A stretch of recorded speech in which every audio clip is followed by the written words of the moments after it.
Good evening and welcome to a special edition of The Breakdown. I am Tara Setmayer. This is the Rick Wilson, and we are here with you tonight because there was a little event over the weekend you may have heard about called CPAC.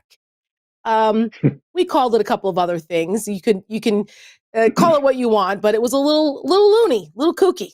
Some crazy things were happening there, and we decided it was important to do a wrap-up show and talk about all of the things that we saw this weekend that alarmed us. Yes, there were some very funny, weird things happening, but there were also a lot of things that were quite alarming. And tonight we're going to talk about all of them. We have a special guest for you. Our good friend Anthony Scaramucci is back with us tonight to talk a little bit about how he felt about what he saw and where we're going. What's going on with Donald Trump? What did we see? How did he feel? And we'll all kvetch about the craziness at CPAC over the weekend tonight in a bit. So, of course, we want to hear from you. So, as always, send us your tweets at #AskTheBreakdown. There it is. Tweet at us.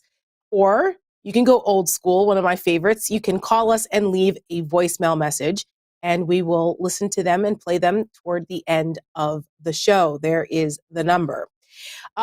Rick, we had CPAC over the weekend. The state of the GOP is quite quite dire in my opinion. But even though we heard from some of the most deplorable of them over the weekend, guess who is still not president of the United States? Ron Paul?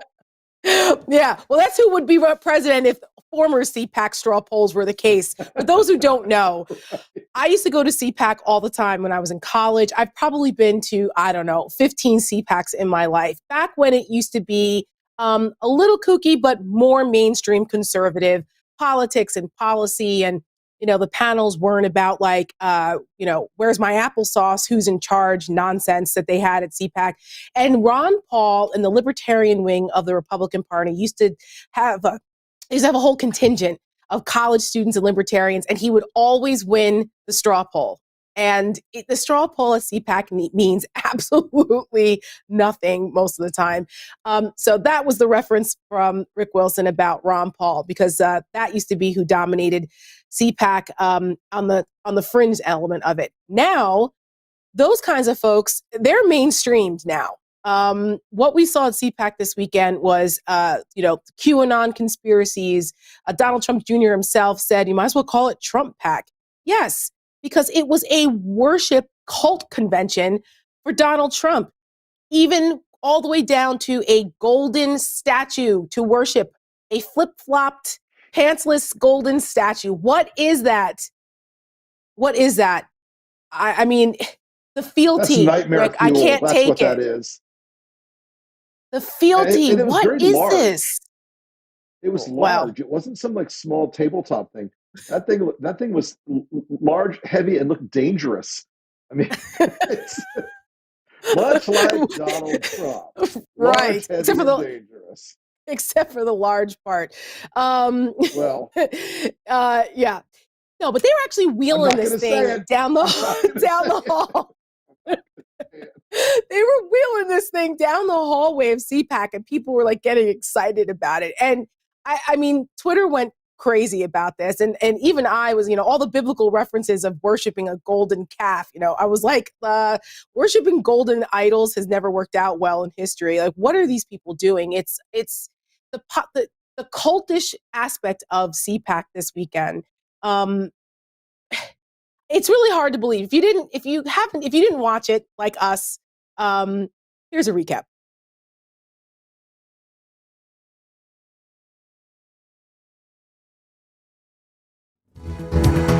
God bless CPAC. Or I heard someone earlier phrase it a little bit better. TPAC. That is so cool. President Trump, he's a real American samurai. Freedom! The Hyatt there in Orlando is making the CPAC goers still abide by the CDC guidelines because we are in the middle of a pandemic still. Please, you should still be wearing a mask. You see some people wearing masks, others not. I know it's not the most fun. And they are chanting Trump, Trump, Trump. They're telling you wear a double mask. Let me tell you, that's not. We will get our whole platform shut down if we talk about vaccines. Vaccine. Well, this is over in Israel. Just quickly, although we are broadcasting these speakers, we want to provide you with that. It does not mean that we necessarily believe or support all of their beliefs. We are waiting for former President Trump. He's running about an hour behind schedule. I was involved with him for about 3 hours yesterday, getting the speech right.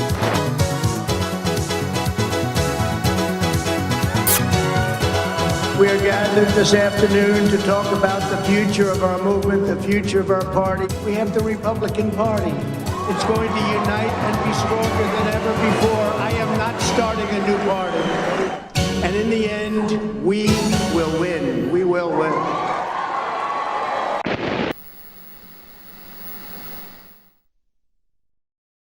Oy vey. I mean, I don't know which part was worse. Ted Cruz screaming like a banshee, very Howard Dean-like. The awful rendition of the national anthem, that poor thing.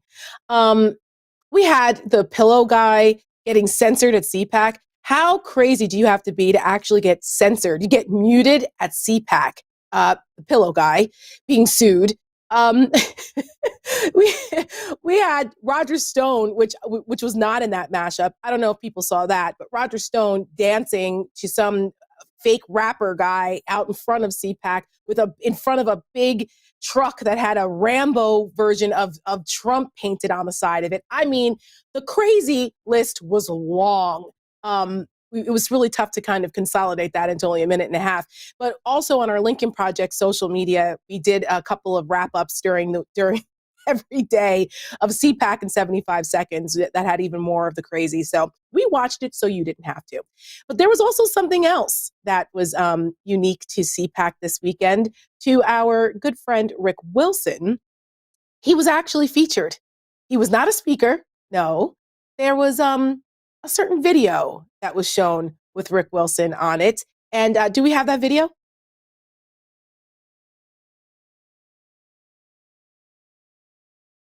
So they played the video of when Rick was on CNN with my good friend Don Lemon, whose birthday it is today, by the way. Happy birthday, Don. And Muhaj Ali. And he made some comments about the rubes that followed Donald Trump. And there was a lot of consternation on the right wing side of the media criticizing Rick for making those comments, maybe because it struck a little too close to home. So they played this as part of a mashup of videos at CPAC to bash the media, talking about Trump derangement syndrome. But really, I don't know how they thought that actually was good for them. Rick, what did you think when you saw that you made a cameo at CPAC? You know, that they aired that video at the RNC. It's become part of their spank bank of, the elites hate us. And, I watched it. And my point still stands. Donald Trump could not find the Ukraine on a map if it was stapled to his ass.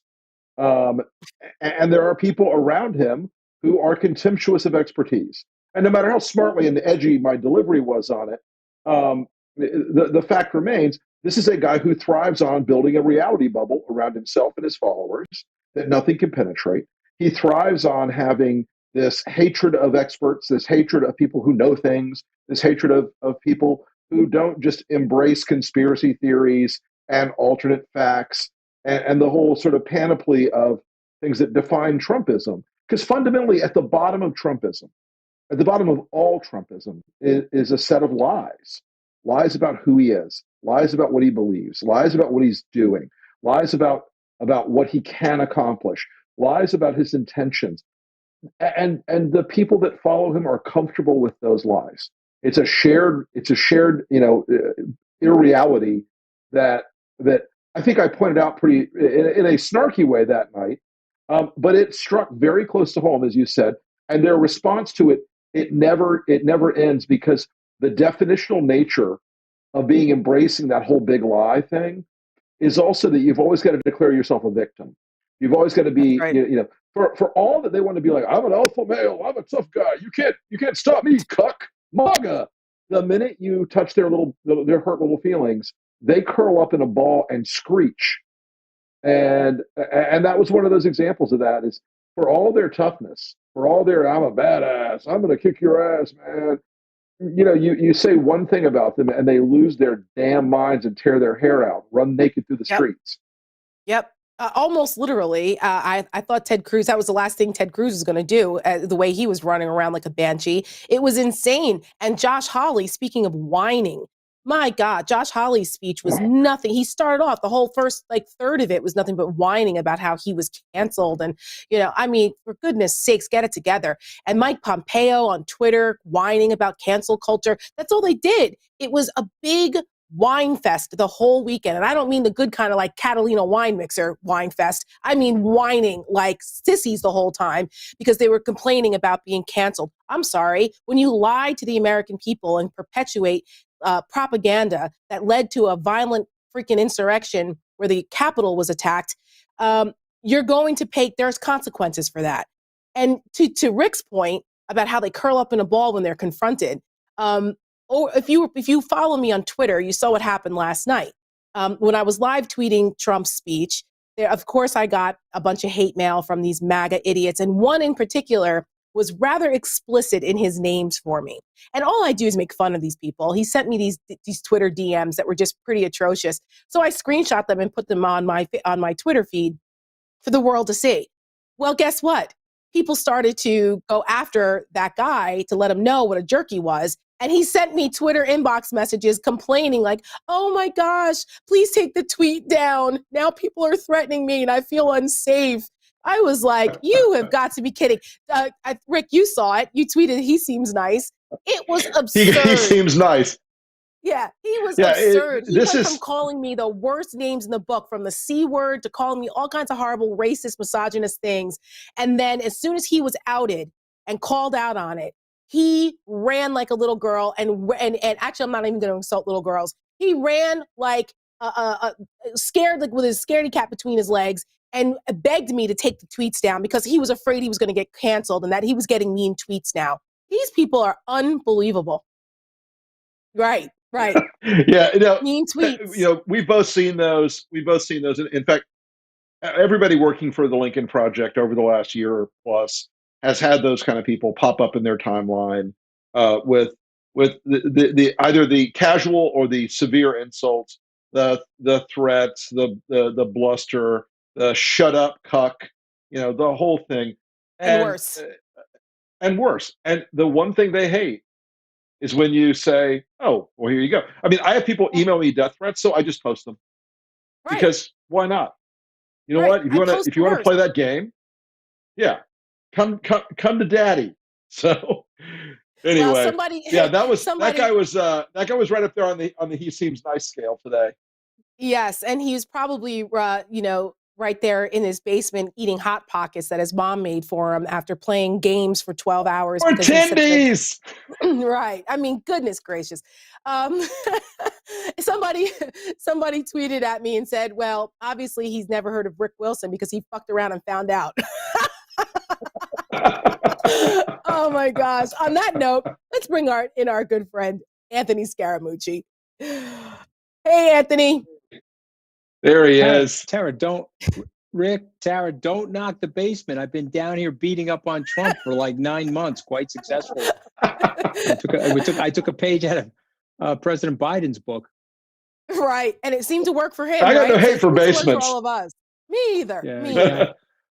Unless you're an listen, if you incel don't loser. mind me interjecting a second, I'm just curious of both your reactions to that speech. It's felt very flat. It lacked energy.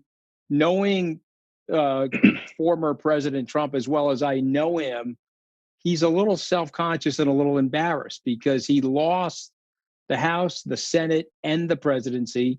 He's the modern day Herbert Hoover, and he knows that, and he's self-conscious about it. And so he was really pushing that whole facade thing. I'm just wondering if you saw it the same way, or what was your reaction? Actually, yes, I tweeted it. I said that it felt like a little low. It felt low energy. And when he walked out on stage after he fondled the flag, which was something we predicted, I saw a certain sadness in his eyes, like a certain, like he didn't want to be there.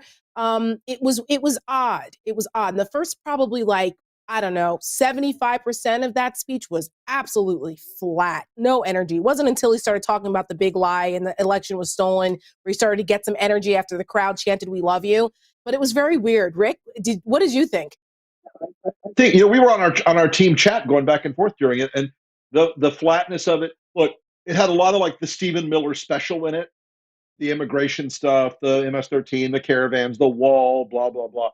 But there was a lot of it that was very wistful, and do you miss me yet? And all those things. Those things with an ordinary ex-president would be little throwaway lines. They would be little moments where it'd be a joke at a convention or a speech somewhere. But for Trump, knowing his ego is a boundless, constant well that absorbs everything in the universe around it, and that need for attention and adulation he has. And he's looking out in that room, I think, and he's saying, man, there's not 10,000 people here. There's barely 500 people here. That room was not even capacity. And I think there was a sort of sadness there. Now, that doesn't mean that this guy's not going to cause trouble for the rest of his life, or that he won't try to run again. Because look, Trump had off days in 2016. There were days when things didn't work out the way he thought they were going to work out. It wasn't all one like constant upward arc. But I think you're right, Anthony. There was a flatness to it, and I don't know. Maybe you guys observed this too. I felt like they were going through a punch list and trying to get, we're going to talk about immigration. We're going to talk about COVID. We're going to talk about this and talk about greatness and just go through the list. But it was sort of like a committee speech where people just slapped paragraphs together into the teleprompter. He read a lot of that shit right off prompter too, which is also not the standard Trump. He likes to riff a little bit, have a little fun. And he didn't do that, as Tara pointed out, till the very end of the speech, practically. Yep. The flip side, though, and I'm curious your reaction to this, guys, is that the big lie is a tractor beam for money from the rubes, and let's just call it for what it is, because it's just a big con. They're pulled into it. The people that know better, and there's a lot of very smart people that attend these things, sort of what I would call the smarter version of Trump, that want to take over Trump's game plan and want to manipulate and use those people. I think that is premeditated. And then what I'm also worried about is they really think they can pull from the ground another 5 to 15 million of those sorts of people and take the 74 million number through 81 million. I think that's their game plan, or to quote Lindsey Graham, Trump plus. And so I'm just wondering to your reaction about that. There's a lot there that's premeditated. Am I wrong? This sure was an event that was meant to expand the reach and desirability of the party. It was, the inner core talking to the inner core about the inner core. And so, if they do this base plus strategy, they traditionally have had to go outside of the base. So if you were going to do base plus in the old days, the Republican would go out and reach out to conservative Democrats, or the Democrat would reach out to liberal Republicans. Those things existed back in the dawn of time when I rode my dinosaur to the campaign.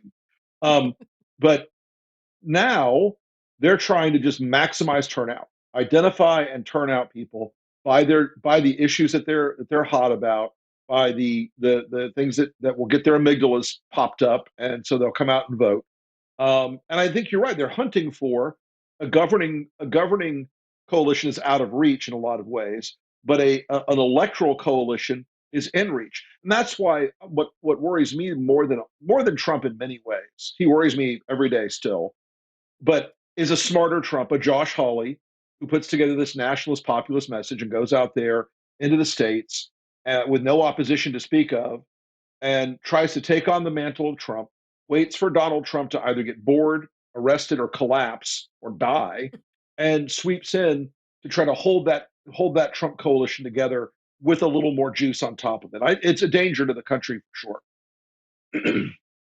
For those who haven't seen it yet, let's actually show a clip from Trump claiming that he won. Biden has failed in his number one duty as chief executive, enforcing America's laws. This alone should be reason enough for Democrats to suffer withering losses in the midterms and to lose the White House decisively 4 years from now. Actually, as you know, they just lost the White House, but it's one of those things. But who knows? Who knows? I may even decide to beat them for a third time, okay? Beat them for a third time. I mean, is he trying to convince himself of that, Anthony? I mean, that wasn't very, it felt very like, I don't know, like obligatory. He had to say that, but he doesn't really, yeah. Yeah, he's embarrassed. He's told his close friends that he knows he got beaten. He's told people he can't believe he got beaten, but he said he knows he's gotten beaten.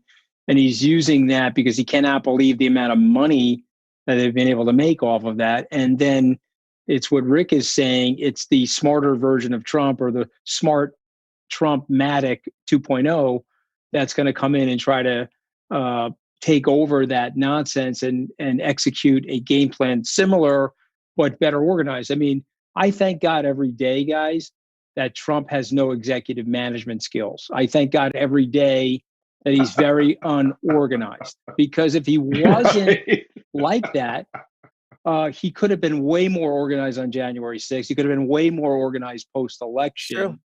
And I thank God every day. But these other guys are more organized. Now, I also know from Republicans that still talk to me, or whatever these people are now called, Tinos, Trump in name only, I know from them that they want him gone. They ideally want to make way for a DeSantis, or they want to make way for a Hawley, or Hawley's a little damaged right now, but maybe a Rick Scott, somebody that they think will take on this sort of nationalist agenda, this anti-immigration agenda, and run with the MAGA stuff. And because Trump, they know, at 78 years old, difficulty reading the teleprompter, can't remember his lines, lacks enthusiasm, knows he got trounced. And that is really affecting his mojo, is not the answer to them. They would love him to say, hey, I'm here to fundraise for you, and I'm here to do some jingoistic cheerleading, but I'm going out to pasture. And so they're waiting for that. And it's going to keep them waiting for a while. I'm sorry, Terry. One thing that's going to keep them waiting for a while is Trump recognizes he still owns that email list. And I think he's going to milk that thing until it 100%. Stops giving and bleed it dry. That's why he will leave the possibility of running for president open until the last possible second. Right. And he will keep saying, take our poll. Should I run in 2024? And it will never stop until the list starts to have a diminished return on investment.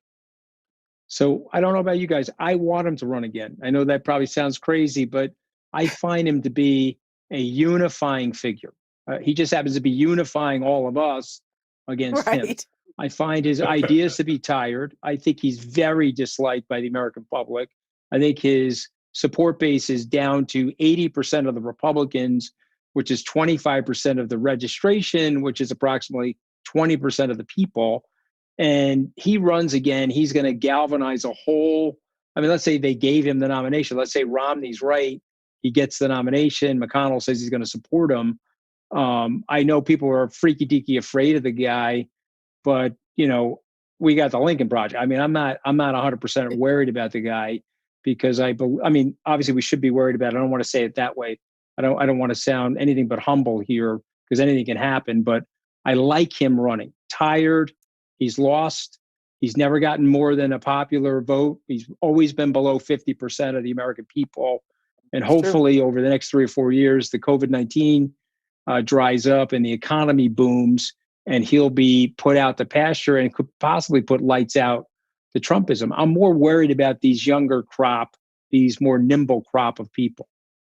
Yes, as are we, which is why we are doing this special tonight to remind people that it wasn't just Donald Trump that we saw speak over the weekend. It was the other younger, hungry, white nationalist, anti-democratic, voter suppression pushing and supporting big lie propagandists that are out there that are not going away. And as long as they continue to have platforms to do this, the Lincoln Project will continue to fight against that. It's our mission is critical now more than ever when we see what was actually going forward from coming out of CPAC and coming from leaders in the Republican Party. I mean, McCarthy was there. There were senators there, and they sat there while the big lie about Trump actually winning the election and the voter fraud that didn't exist for Biden. They said they're okay with that. They showed up. So that's the future of the Republican Party, and they need to be held accountable for it. They need to be castigated for it because that is not sustainable for a major party moving forward. So I guess to your point, Anthony, if he does run again in 2024, he'd probably be a lot easier to beat. But 4 years is a long time in politics. I mean, I don't know that he makes it that far, but you brought up, should he, is he going to run? Let's look at the straw poll. Should we even look at the stupid straw poll? I mean, I already discredited it before, but I think it was interesting. 55% said that they would vote for Trump in a primary. And these are his hardcore supporters. I mean, the cult members were there and he only got 55%, which I think is interesting. DeSantis at 21%, for goodness sakes. I guess that's the home field advantage there being in Florida. Some of the others in single digits, but I would keep my eye on Kristi Noem. She seems to me to be another like Sarah Palin 2.0 that the cult likes because she's good looking and she says what they want to hear and she's a little more articulate than Sarah Palin, I guess, but it's that same similar attraction to her, bragging, trying to lecture Dr. Fauci about COVID response when her state was one of the worst, most infected states after she allowed sturges to happen and didn't do the, follow the guidelines, the lockdown and things. I mean, she's got some nerve, but yet they, cheered her on. I think you're going to see her leapfrog over Nikki Haley, which is why Nikki Haley backed off of her criticism of Trump and got back in line again after his speech praising him. I mean, I just think it's absurd. Nikki Haley is the Nadia Comaneci of our time. Instead of getting a 10, she's on the balance beam, bumping her head and scoring a 0 because she's going to one side of the balance beam to the other side of the balance beam. And I had a tremendous amount of respect for her, guys. I looked at her as somebody that, me too, years ago. Okay, I mean, somebody real leader, but some consultant must have got to her and said, go all in on MAGA. And they said, okay, Trump's out. Go to Tim Alberta, go out all out on MAGA. Okay, no, wait a minute. He can still be a tractor beam for money and he's not going to accept your meeting and that's bad press for you. Go back in on MAGA. I mean, Rick, if you were running against that with your personality and your copywriting skills, I mean, I could already hear the chainsaw going off. Okay, I mean, you would be having a field day on it. You could disqualify her with every possible group.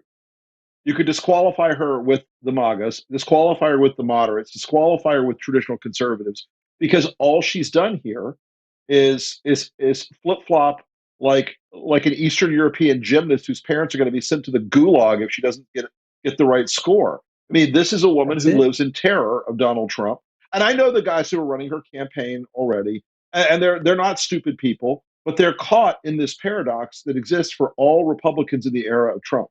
No matter who you are, at this moment, it still requires you, his power and the power of his fundraising machine and the power of his endorsement and the power of Fox still to drive, the approval of Republican voters is virtually unlimited. So you will see no one of principle will actually get in the race at this point because they recognize that it's the suck up Olympiad.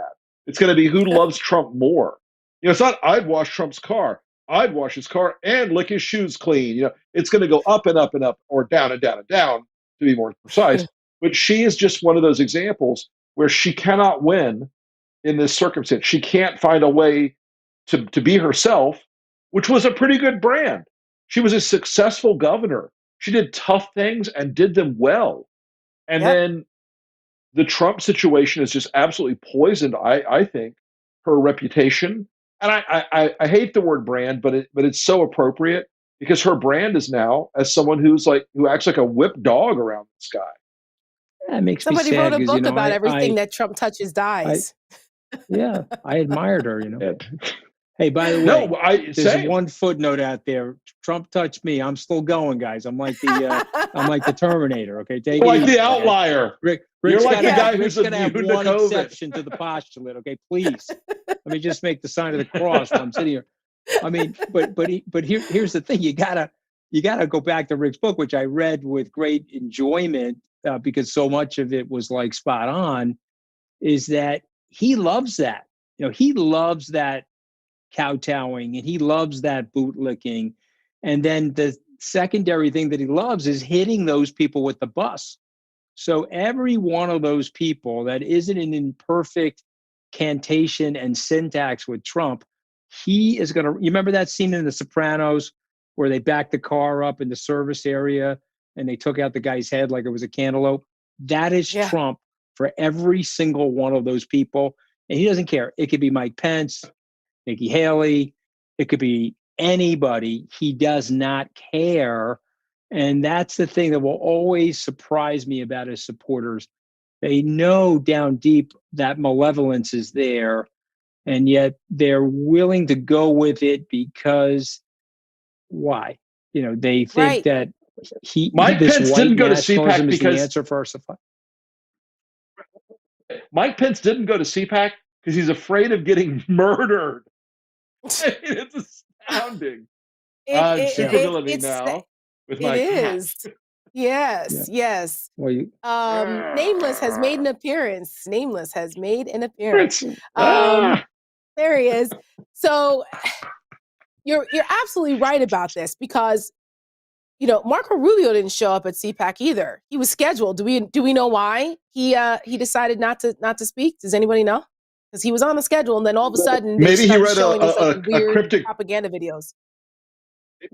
Cryptic Bible verse that said, "Attend not the pack of sea, for thou wilt be mocked." I mean, that hypocrisy is like unbelievable. But I do believe this, guys. Though, in a bright note of optimism, I do believe events like that, with like they're running it on the platform of a Nazi symbol and all this sort of stuff. And then they try to pretend that they didn't do that. Of course, they know that they did that. And all of that stuff, I do think that is very helpful to us. And I think that's very helpful to the forces of democracy and the forces supporting the Constitution, like the Lincoln Project. Because when people see that, normal people see that, they say, okay, I got to write down in my diary, I am voting November 2020. I am voting November 2024. I have to ensure that these people don't get anywhere near the tiller after what they did last time. 13 million jobs lost, 500,000 people dead from a pandemicide. Our alliances are run amok. Our internal domestic terrorism activity through the roof, an insurrection at the Capitol. I'm voting. I'm watching what's going on at CPAC, the CONPAC, and I'm voting. And I think in a weird way, it's galvanizing. And I said on Twitter yesterday, CPAC and Trump ensuring that the Democrats hold power for at least a generation. And in a weird way, I want them to continue on that path because I do believe that is a narrow path It's not a path that's acceptable to genuinely patriotic, loving Americans. I think that's really well said, Anthony, and I appreciate you reiterating why the fight continues, because you brought up the fighting for democracy. That word was not brought up much this weekend. And my experience in the past at CPACs, that used to be where we talked about freedom and liberty and democratic values, little d, and the importance of preserving those things. That's what conservatives used to stand for. But this CPAC now, and over the years since Trump has come on the scene, has pulled further and further away from that, and it's gone into an area of authoritarianism that is very, very frightening. And they're trying to package it under the auspices of patriotism, which it's not. It's the absolute opposite of that. And we are seeing that more and more on display. We saw it distilled in ways that we really haven't seen it during those 3 days of CPAC. And something we didn't hear mentioned at all, really, other than to imply that it wasn't Trumpists, was about the insurrection on January 6th. We didn't hear, they just glossed over that whole thing and decided they wanted to talk about voter integrity and voter fraud and those are patriots. Well, here at the Lincoln Project, we have an ad that we'd like to show you to remind people not to be distracted by their whitewashing of history. Take a look. We're going to walk down to the Capitol and we're going to cheer on our brave senators and congressmen and women. And we're probably not going to be cheering so much for someone. Because you'll never take back our country with weakness. You have to show strength and you have to be strong. The Lincoln Project is responsible for the content of this advertising. We're going to walk down to the Capitol. We could have watched it again because it's that important for people to understand that this is what we are continuing to fight. And this is what CPAC and those who were there and what Trumpism actually represents. Trump tried to redefine Trumpism during his speech yesterday. And, we're not going to buy that bullshit. We know what Trumpism is. We see it every single day. Go ahead, Anthony. You want to say something? I want to commend you guys for a second, though, because Rick Wilson, yourself, and others from the Lincoln Project warned the American people on the 3rd, 4th, and 5th of January that it was coming. You could actually go back and look at the data. And I got to confess something to you. It breaks my heart because January 6th was my 57th birthday. And so I'm watching on my birthday something that is going to go down in the annals of history, in my opinion, like December 7th, like September 11th, because of the horror of it. Now, yes, people died and 3,000 people didn't die, but 5 deaths is 5 deaths too many. And I just want to remind everybody about the purpose of the Lincoln Project and also what the Lincoln Project has been doing over the last 6 months, which is sending a warning signal, putting on brass knuckles to take the fight to these animals that literally, Tara, if you forgive me, they don't care about our democracy. They care about being in power. If they have to subvert our democracy and suppress black and brown voters from voting in order to maintain an electoral advantage, they're going to do that. They have more or less told you that they're going to do that. And oh, by the way, if that doesn't work, we're going to resort to violence. That's what they told you. And where I want to give you guys credit, and in somewhat disbelief, I guess I still somewhat naive about my country because I love the country so much. I was reading some of the stuff that Rick put out, and I was like, okay, no, this can't be right. They're not going to have a violent insurrection at the nation's capital. So Rick, not that you're going into the fortune telling business, although maybe you could have a moonlighting job in that. But what are you worried about right now? What are you worried about? Because the good news about our team is that you know how to get inside their melon and see their nefariousness. So what are you worried about right now? Right now, there's a hermetic bubble around the right that is completely bought into the election fraud narrative. and that increasingly there's a undercurrent to this of, well, they stole the election. It's completely illegitimate. Everything is illegitimate about Biden and about the government. And so there are no rules anymore. And there are no consequences anymore. Because look, while a lot of people have been arrested for what happened on the 6th, it is yet to sweep up to where it needs to be about the people who encouraged the violence.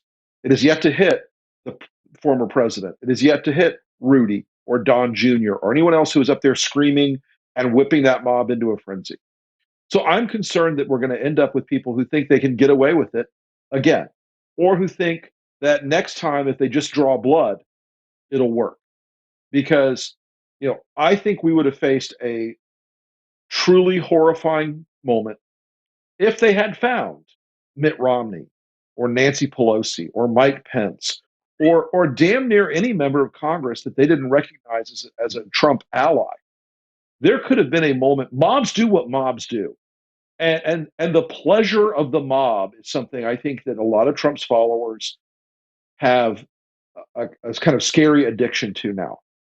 And that idea that they're going to be the ones who are out there being transgressive, yelling F you to the police, being out there on the front lines, breaking windows.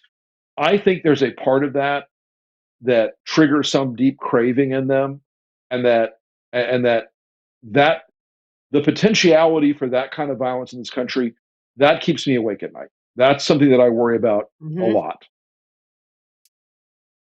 As it does me, because we have done a number of shows with experts on domestic terrorism, on white supremacy, on the cults that are out there, the QAnon phenomenon. Our show tomorrow night, we're actually going to talk to an expert who is going to talk to us about this rise in domestic terrorism and that alternate AFPAC that was going on, which was a shadow convention at CPAC, which is really, really scary stuff to hear what comes out of these people. And they've all been mainstreamed over the years because of Donald Trump. And this nonsense about cancel culture and being deplatformed, yes, to a certain degree, but they also have several media outlets that still give them a platform that reach millions of people.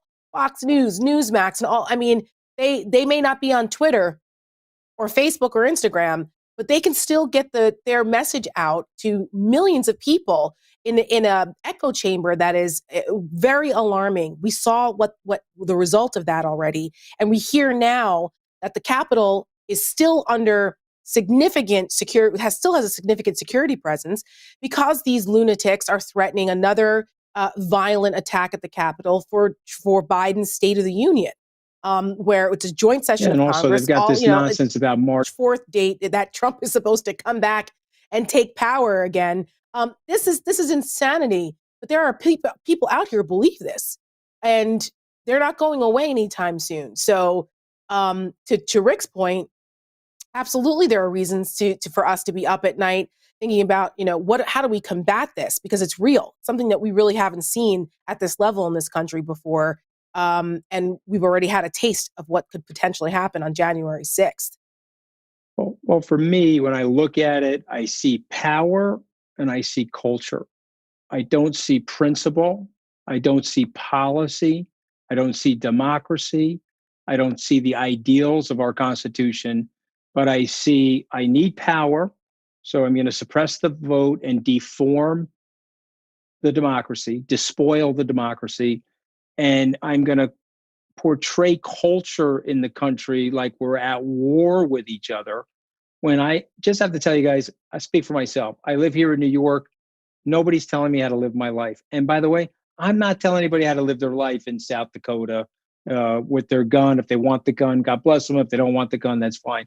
So all of this nonsense, and what I worry about is, I don't know if you guys saw the Bill Maher interview with Megyn Kelly. Whatever you think of those two people, I would recommend that you watch that interview, because Bill Maher is a liberal, but he's making the point that you're throwing these people chum with all of this nonsense. We're putting a Surgeon General's warning label on the Muppet Show now from the 1980s. You're throwing them chum.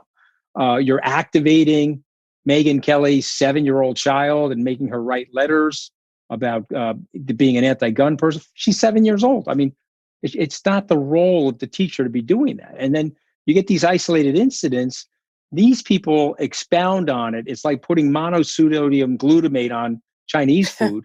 They expound on it and they make it ridiculously flavorfully exaggerated. And it's power and culture, guys. So when I think of you guys and the Lincoln Project, and I want to put this in Rick Wilson's computer commercial masterminding, okay, think His about algorithm. that, Rick. You have to spin the Rubik's Cube in that mind of yours to put back what they're saying and to prove to the wide majority of Americans that what they are saying is loaded with falsehoods. No one's telling me how to live my life. I don't think anybody's telling you how to live your lives. Joe Biden wasn't trying to seize the means of production, and enable the workers' paradise. It's just that there is a degree to which, educated people and smart folks hear some of these things and go, nobody believes that. That's ridiculous. But in this country, anyone who believes that that a certain percentage of the population will not buy into the most ridiculous stuff has not been paying attention. There were Americans who were buying up food, gold, and canned goods because they thought there were millions of Antifa MS-13 terrorists coming up in caravans from Mexico. There are people who believe that Antifa is a gigantic army sweeping the country and burning down cities, and not, a couple of dozen teenage dickheads in Portland. And this idea of that alternate reality that the Trump creates. A big part of that alternate reality is the fear, and it's to give those people who support him excuses for their behavior by saying, "Well, I'm afraid of X, so therefore I act this way. I'm afraid of communism, therefore I act this way. I'm afraid of socialism, therefore I act this way. I'm afraid of African Americans moving to my suburb, therefore I act this way." And that permission that he gives them is something we do have to deconstruct.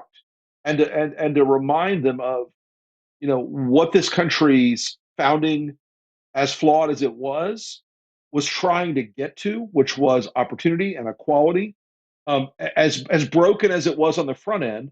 And now there's this idea that we're going to separate into two completely separate societies. We're going to either figuratively or literally secede from the country, two different societies, two different cultures. That is an incredible danger to this country.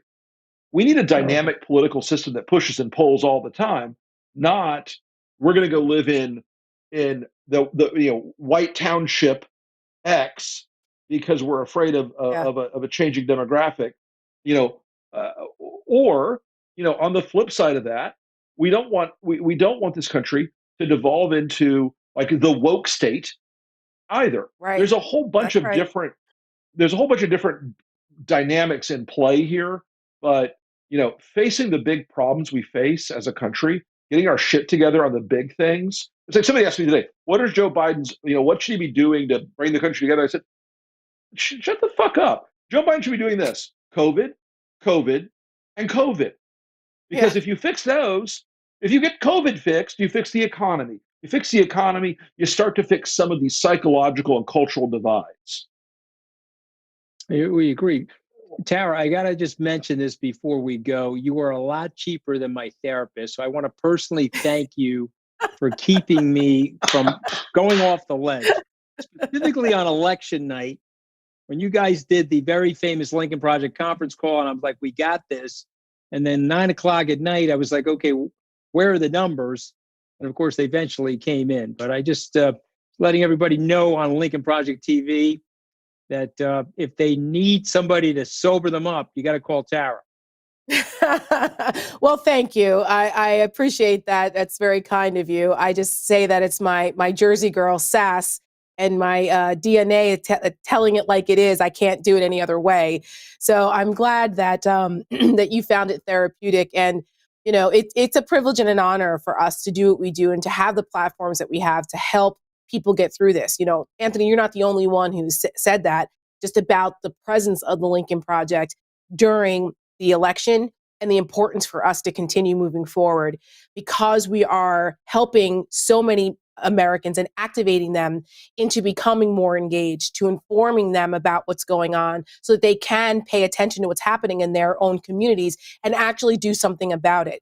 Because when the righteous anger of the American people is cultivated in a positive way, things will change. And we saw that on January 20th when Joe Biden was sworn in as president of the United States. So I appreciate your kind words, and we're hoping that that you're always welcome back on the show. And for those who are wondering why Anthony was asking us questions tonight, he's practicing. Why? Because he has his own podcast called Mooch FM. So if you haven't checked it out, check it out. Rick and I have been guests on the show, and it's very, very good. So Anthony, I have to praise you that your question asking, your interviewing skills are top notch. Well, I'm curious to see you guys are very politically savvy, and you're on the pulse of things. And I'm curious. Of course, I plagiarize from the two of you, so I gotta listen very carefully when you're speaking. But I want to speak to both of you and your audience for a moment about being an entrepreneur, which is a great thing in our society. And the Lincoln Project is an entrepreneurial startup project and went from zero to hero in something very substantial in a very short period of time. So as an entrepreneur, I know that things have cyclicality to them, things ebb and flow. And your best days at the Lincoln Project are ahead of yourselves.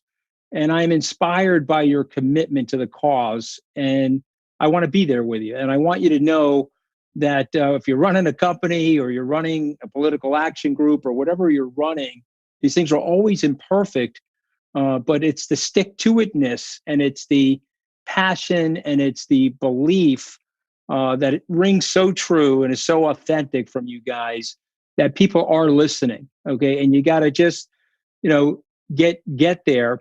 And if you're having a bad day, I just want you to think of me getting fired from the White House after 11 days, blown into Pennsylvania Avenue and rolled into broken glass. And then you can put it into perspective, okay, and laugh and get going because we have a lot of work to do.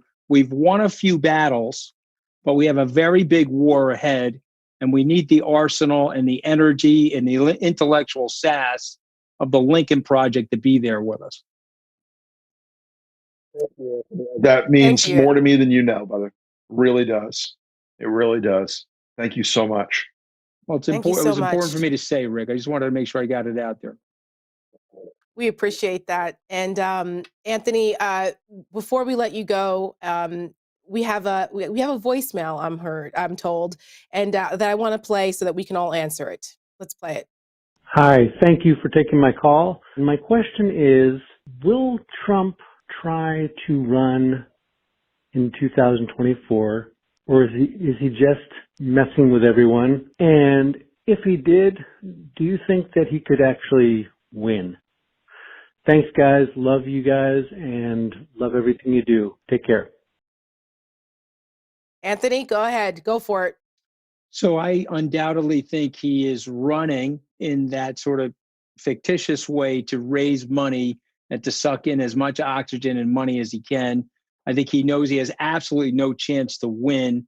I don't think he wants to embarrass himself again. So I don't think he gets to the finish line. That's my opinion. I think that's largely correct. And I think that, as we talked about earlier, he's going to milk that mailing list until it's dead. He's going to bleed it dry for as long as he possibly can. And when it's dry and it's dead, it's a husk. He'll make a decision what to do. And I still think he has a few little dynastic fantasies that someday, either he could run again or Ivanka or Don Jr. might do something and they could monetize that. Because folks, he's out of the real estate business. He's in the political email list business now. So that's how you should look at his mental framing, I think, going forward. 100%. If you just look at the merchandise and the Trump political brand, that's about all he can sell. I mean, they were running ads for a samurai futurologist, for goodness sakes, at CPAC over the weekend. I don't know what in the hell a samurai futurologist is.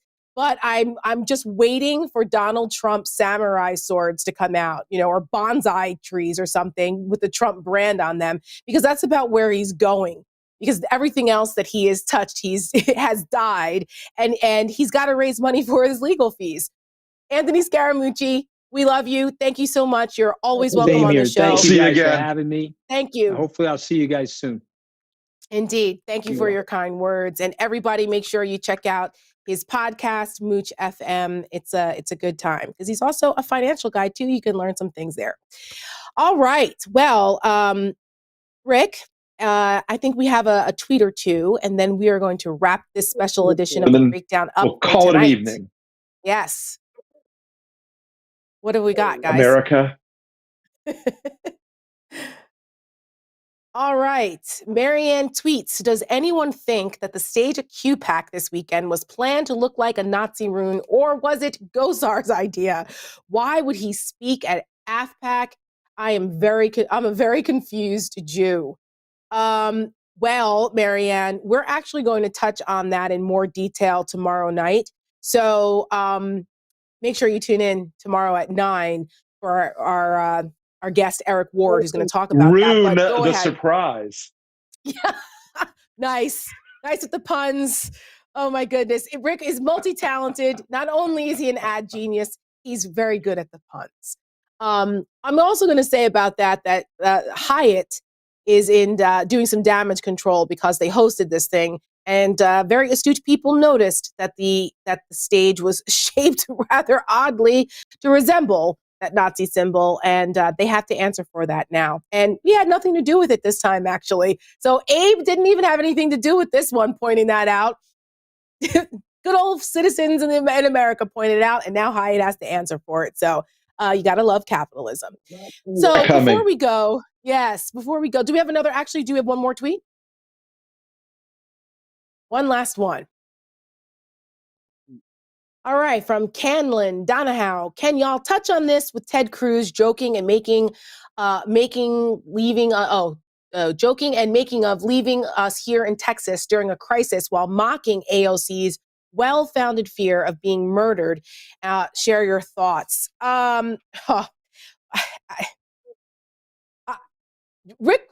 Rick, you got to take this because I find Ted Cruz to be the most insufferable asshole on the planet. So carry on. There's a technical term. There's a technical term in politics that we use, a term of art we use in politics, and that Ted Cruz is a gigantic douchebag. He's a bad dude. This is a guy who is a bad human being. He is disliked for a reason. It's because he does things like that. He mocked the death threats AOC was getting. He mocked the deaths of 50 plus people in Texas by making jokes about going to Cancun. He abandoned his responsibility to the people of his state.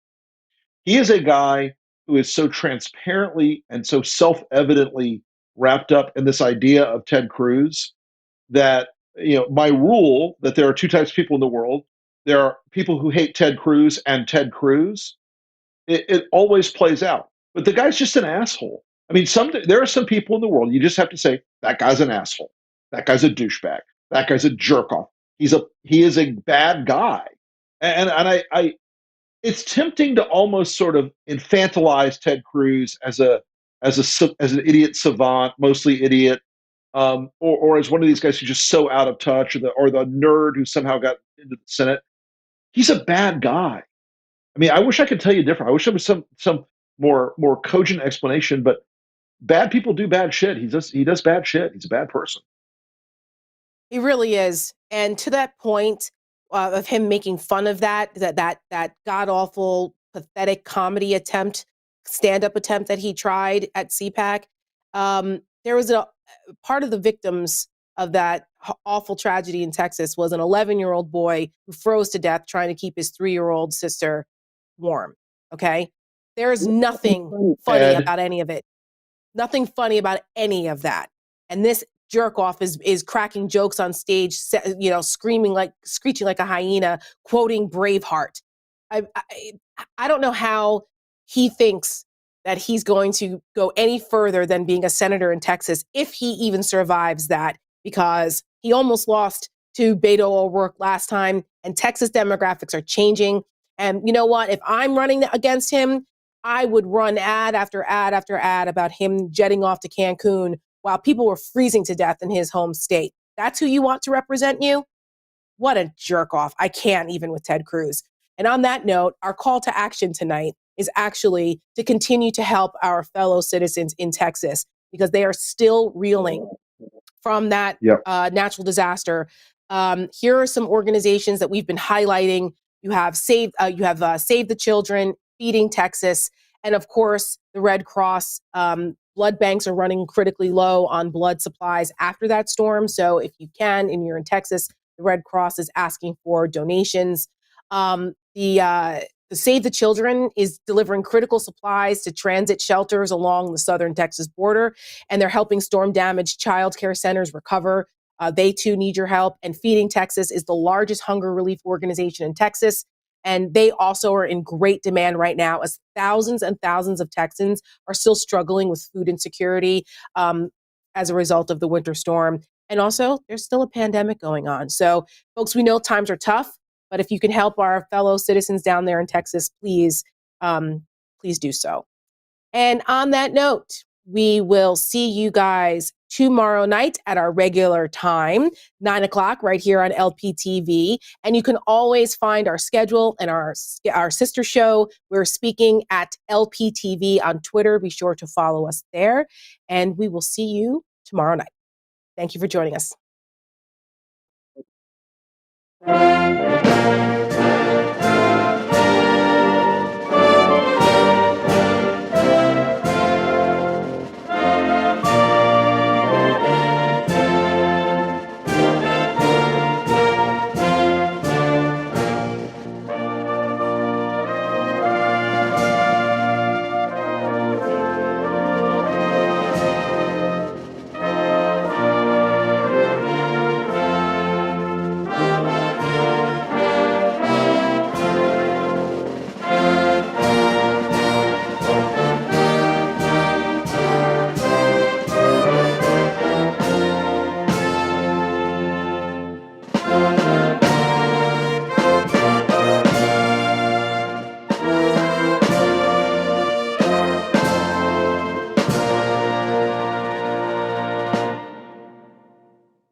Ron Johnson, he has become a full-on Russian propagandist, a conspiracy theorist, sitting there and actually trying to convince the American people that these were just regular old folks who went up to the Capitol and they're just like me and you, exercising their First Amendment rights. It's just the most infuriating thing, which is why I think there needs to be a 9/11 style commission to fully explore this and get the truth out.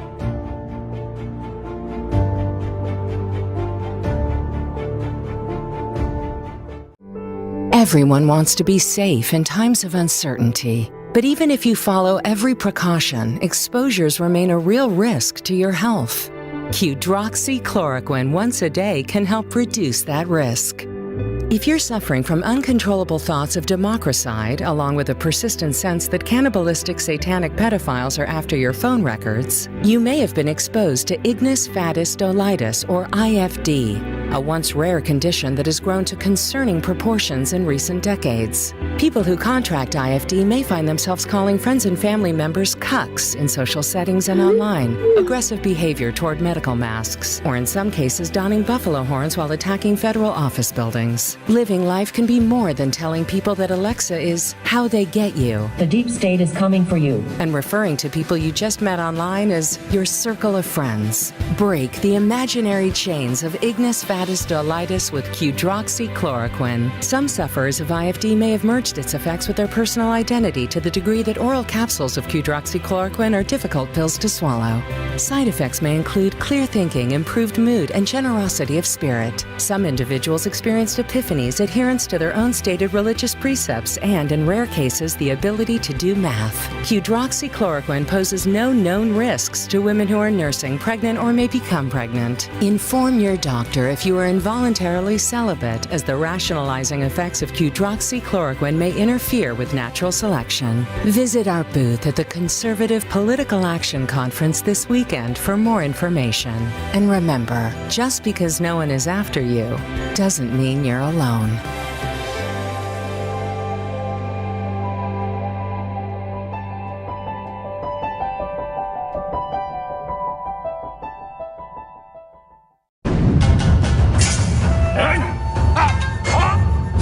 The last samurai is right back. Hello, America. Hello, American conservatives. My name is Genki Fuji. I'm a Japanese journalist and an author of more than 70 books on international relations. I run online World Forecast News Service. I respect President Trump and American conservatives. President Trump fought against Chinese communists in order to protect the entire free world. President Trump, he's a real American samurai. I want to make US-Japan alliance stronger. I want to build solid friendship with real American patriots or American samurai. Let's fight together for freedom.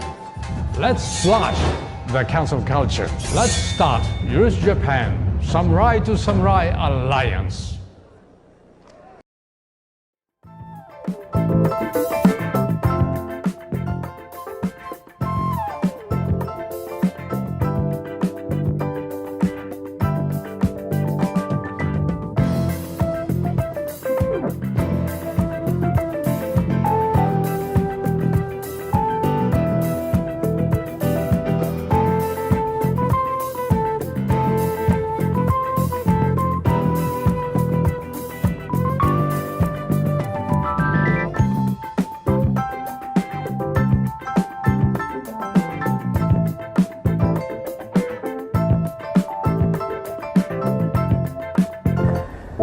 Hey guys, hope you're doing well. Just watching my algorithms get crushed. I guess I did something to piss off the Instagram gods, so hopefully you're seeing this stuff anyway. We'll do what we can. Talk to you soon.